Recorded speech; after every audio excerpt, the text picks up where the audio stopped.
السلام عليكم ورحمة الله وبركاته. ايه رأيكم؟ تعالوا نعمل مع بعض النهاردة عيش البرجر. شايفين يا جماعة طري ولونه حلو، واخد لون من تحت ولون من فوق بسيط. والطري في ايدك كده يعني ايه، ومخبوز كويس. تعالوا نعمل مع بعض النهاردة العيش دوت، وهعرفكم ازاي العجينة بتتعمل، واحسن من اللي بنجيبه من بره كمان. يلا نسمي الله ونبدأ معانا المقادير. المقادير بتاعتنا ده كيلو دقيق، معاهم معلقة ملح صغيرة، 100 جرام سكر، 100 جرام زبدة بدرجة حرارة الغرفة، معلقة كبيرة ونص خميرة فورية، نص كيلو لبن، بالطين. دي عبارة عن محسن خبز، هقولكوا بيتعمل ازاي دلوقتي من نفس المقادير اللي معانا دي. بالطين خلاص قلناها، معلقة ملح صغيرة، وربع كوباية مية. هنعملها على المحسن. محسن الخبز ده بقى هيتعمل ازاي؟ هنجيب من كيلو الدقيق دوت 4 معالق دقيق كبار، وربع كوباية لبن، من برضو نص كيلو لبن، وربع كوباية مية ديت لوحدها من بره يعني. تمام. هنحط كل ده على بعضه ونقلب بالمضرب اليدوي، ونحطهم على النار، على نار بسيطة يعني، نار بسيط قليلة يعني، لحد ما تتكون عجينة كده معانا، وبعد كده نشيلها من على النار. ده بيستخدموه في العيش في معظم انواع المخبوزات، ده بيسموه محسن بدل المحسن اللي بنجيبه جاهز من بره. ده احنا بنعمله في البيت، والصعايدة بيستخدموه في العيش الشمسي، فجميل جدا، بيخلي العيش ما يفرولش ويبات معاكي ويفضل كذا يوم صابح. دي بقى هنجيب الخميرة، هنحط الخميرة، هندفي اللبن بسيط، وهنحط معاها الخميرة والسكر، ونقلب ونسيبه شوية ايه مع بعضه كده، نروح مغطينه، وهنسيبه قد قيمة ربع ساعة عشان الخميرة تتفاعل معانا. الخميرة دي يا جماعة فورية، لو هتحط من الاكياس هيبقى كيس ونص، اللي هي الخميرة بتاع الدريم اللي لونها احمر غامق، دي احسن خميرة بصراحة. هنقلبها كويس لو كانت مكلكعة معانا عشان السكر يدوب، وهنغطيها بغطا بقى في جنب كده، واللبن يكون دافي طبعا زي دمعة العين، ما تبقاش سخن عشان الخميرة ما تتبص. خلاص انا سبتها وهي خلاص الخميرة اتفعلت اهي معانا. هنجيب بقى دي، هنحط عليه معلقة الملح الصغيرة، ونقلبه. ده بقى المحسن اللي انا عملته. تمام. ونحطه على الدقيق.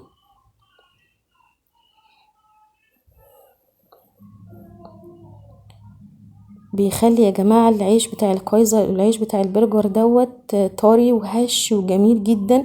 وانا خليت البرجر عندي لتاني يوم من غير ما احطه في الفريزر، واستخدمته والله كأنه صابح.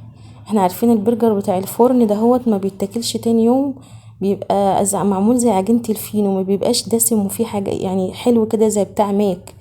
ده لما هتعملوه هتلاقوه زي برجر ماك بصراحة يعني. عجب الولاد جدا يعني، وكل اللي اكل منه عجبه. حطينا بقى الخميرة مع السكر مع اللبن على العجينة، على الدقيق بتاعنا. هنحط ايه تاني؟ هنحط البيضتين. البيض دوت هو اللي هيخليه منفوش. تمام. فلازم البيض مع البرجر بالذات. هنحط الزبدة اكيد طبعا. حطينا الزبدة دي لازم تبقى سخن يعني في درجة حرارة الغرفة، ما نطلعهاش من التلاجة، نحطها على طول عشان خاطر تعرفي تفكيها مع في ايدك كده. انا عندي هعجن بايدي انا عندي عجانة بصراحة، بس قلت هجرب معاكم بايدي عشان خاطر تشوفوا اللي معون دهوش عجان يشوفي. هنفضل نعجن فيها بقى بايدينا، ونلم كل الدقيق من كل ناحية. العجينة دي يا جماعة كيلو بياخد نص كيلو لبن مع ربع كوباية مية، مفيش اي حاجة تاني انا حطيتها معاهم. تمام. بس الدقيق بتاعنا يكون حلو بتاع مخبوزات يعني، عشان خاطر يطلع معانا العجينة كويسة يعني. هعجنها انا بقى وارجع لكم. اللي خلاص انا عجنتها، هي بتلزق شوية عشان خاطر في بيض وزبدة، ما فيهاش زيت خالص، دي بنعملها بزبدة. ماشي. هحطها انا، احط شوية بقى زيت، وبعد كده اروح حاطة العجينة في قلب الطبق ده، واسيبها في مكان دافي واغطيها وتخمر براحتها. احنا الوقت في الصيف ممكن انا لقيتها بعد نص ساعة فورت خالص وخرجت بره الطبق كمان. آه خلاص. بصوا العجينة هي بتمط معانا وحلوة. مش ضروري يكون لها عرق، لان ده اصلا مش هيبقى يعني فينو او بيتزا، ده عجينة برجر. خلاص هي كده خمرت. ماشي. انا هفك بقى الخمر، هضغط عليها. شوفوا يا جماعة، احلى لحظة، احلى حركة واحلى لحظة بعملها بصراحة. خلاص هي كده خمرت معانا هنحطها بقى نقطعها. هنجيب صاج كبير وندهنه بالزيت عشان ما يلزقش معانا. مش ضروري ورق زبدة ولا حاجة، كده كده يعني ايه مش هيلزق قوي يعني. اول ما بيطلع من الفرن ونسيبه شوية بيفك مع نفسه يعني. هنقطع بقى العيش بتاع البرجر بتاعنا. انا جبت الميزان اهوت عشان خاطر اخلي كل واحدة بنفس الحجم، يعني كلهم يبقوا من نفس الحجم يعني. عملت كل واحد يعني الواحدة الكبيرة دي عملتها بحجم 112 جرام. تمام. فالكيلو ده هيعمل مقدار كام؟ مقدار 18 واحدة. 12 واحدة بحجم 112 جرام او 107 يعني، زي هي فوق 100 يعني زي ما تحبي. او الستة تاني وسط عملتهم بوزن 185 جرام. يعني كل اتعمل معانا 18 واحدة. بصوا احنا بنجيب كورة كده في ايدينا، بنكورها وبعد كده بنروح لفينها كده اهو دورية، ون يعني نظبطها من كل ناحية ونحطها بقى على الصاج. تمام. عشان اللي مش عارف بنكورها ازاي انا وريتها لكم يعني. هناخد الصاج بقى ده عمل معانا كام؟ 12 واحدة. بياخد 12 واحدة على وزن قلتلكوا فوق 100. ده بقى عمل معايا صينية تانية صغيرة 6 وحدات بوزن 85، عشان عندي اطفال صغيرة يعني يعرفوا يمسكوا الواحدة لوحدها. هحط بقى ايه، اسيبهم يخمروا تاني مرة عليهم حاجة. يعني يستحب ان احطي حاجة في الصينية فوقهم كده، عشان ايه يعني ما يلزقش البرجر في لو في فوطة او كده يعني. فصينية احسن. هو كده انا سبته قد ساعة خمر كده. هو خمر معانا الخمرة التانية. هجيب بقى صفار بيضة، صفار بيضة مش بيضة. تمام. وهدهن بقى الوش بتاعه. بس ممكن تدهني بلبن، ممكن تدهني بلبن على صفار البيضة، ممكن عشان لو عايزة تخففيها شوية. انا ما كانش عندي لبن بصراحة تاني فاستكفيت بصفار البيضة يعني. ومعانا السمسم ده متحمص. محدش يحط سمسم مش متحمص ابيض، ده بيبقى متحمص، عشان اللي مش متحمص مش هيلزق معاكي على الوش بتاع البرجر. جربته قبل كده بصراحة ما كانش نافع. ممكن تحطي حبة البركة لو عايزة يعني. والتانية بقى الصينية الصغيرة برضو هنعملها زي التانية. انا من في المرحلة دي بقى وانا بدهن الوش كنت مسخنة الفرن بتاعي على درجة حرارة 200. تمام.